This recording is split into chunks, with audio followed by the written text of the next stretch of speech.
Hey guys, my name's Nova, this is Film Express, and buckle up because I'm so excited to be talking to you today about a little hidden gem of a movie I just saw called The Teacher's Lounge.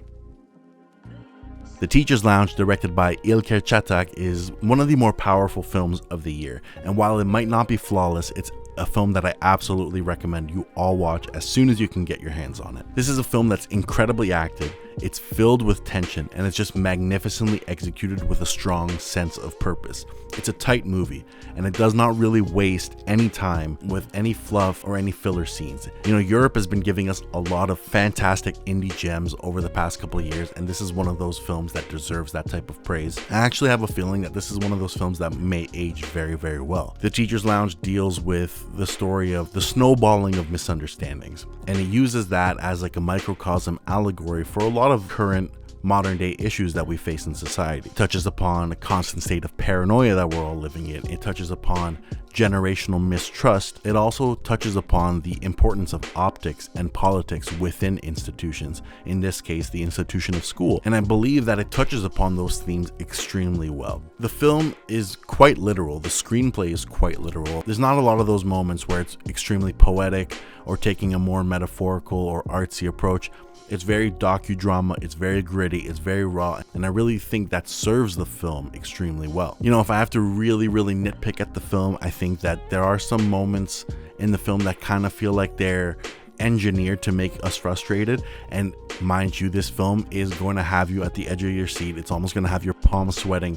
It's going to have you like yelling at the screen for people to kind of see the sense that you see, because obviously we're watching it from an outside perspective. And I love films that evoke that type of reaction in me. You know, you get so invested in the story, you get so invested in the characters that you just kind of want them to save themselves, to stop doing what they're doing. I feel like the film does that extremely well. However, there are moments that feel kind of forced, almost reverse engineered from the idea that this is going to piss you off as you watch it, and that's okay. I feel like somebody who's seen a lot of films and who's read a lot of stories might catch up on that in a sense, but it's not a flaw ultimately. It's just me nitpicking. Also, if I do have to nitpick, I think that the ending doesn't quite stick the landing here. I never really talk about spoilers in my reviews, but you know, I just feel like the ending takes a little bit of an easy approach.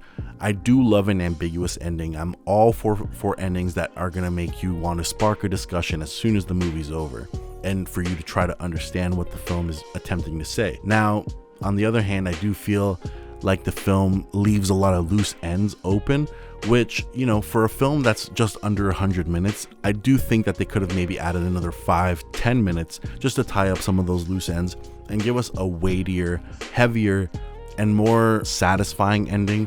And I don't mean satisfying as in a good ending, I just mean satisfying as it covers all of its bases, if that makes sense. Now, I think the main attraction here, besides the themes and besides the incredible ideas here, is the main performance from lead actress Leoni Benesch. She's marvelous in this role, pure and simple. She's commanding the screen for the majority of the movie. She's almost on screen in every scene, and she carries the film on her back. Mind you, there's a fantastic supporting cast, from the child actors to a teacher you'll see in one scene. Everyone is pulling their weight. It's beautiful to see, but Leoni Benesch, like, she knocks it out of the park, and in my opinion, if it was up to me, I would put her in the conversation for Best Actress this year. I can already kind of feel like the Oscars and the Golden Globes are going to nominate a more Americanized choice. Mind you, that's okay. It's an American awards show, that's fine. The Oscars don't mean too much.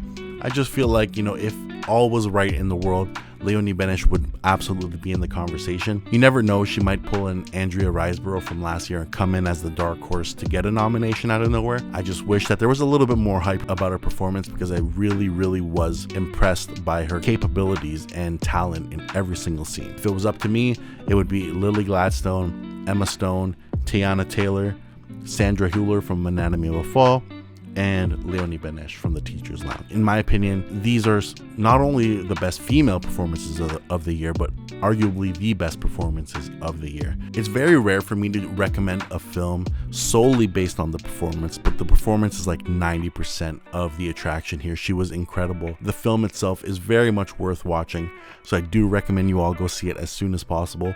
It's going to be up on streaming very shortly. You might be able to find it online on certain platforms already, but within a month or two it should be readily available, and I urge you all to get your hands on it. So guys, that's my review of The Teacher's Lounge. It's an incredible German film, and it has that type of power, you know, that is going to stick with you and you're going to think about it. There's very little to fault this film for. It does everything incredibly well, and I urge you all to check it out. So guys, that's my review. My name is Nova. This is Film Express. Please give a like, please subscribe, and hit that notification bell. I got way more reviews coming out for you guys. It was a pleasure talking about this film, and I'll catch you guys on the next one. See ya.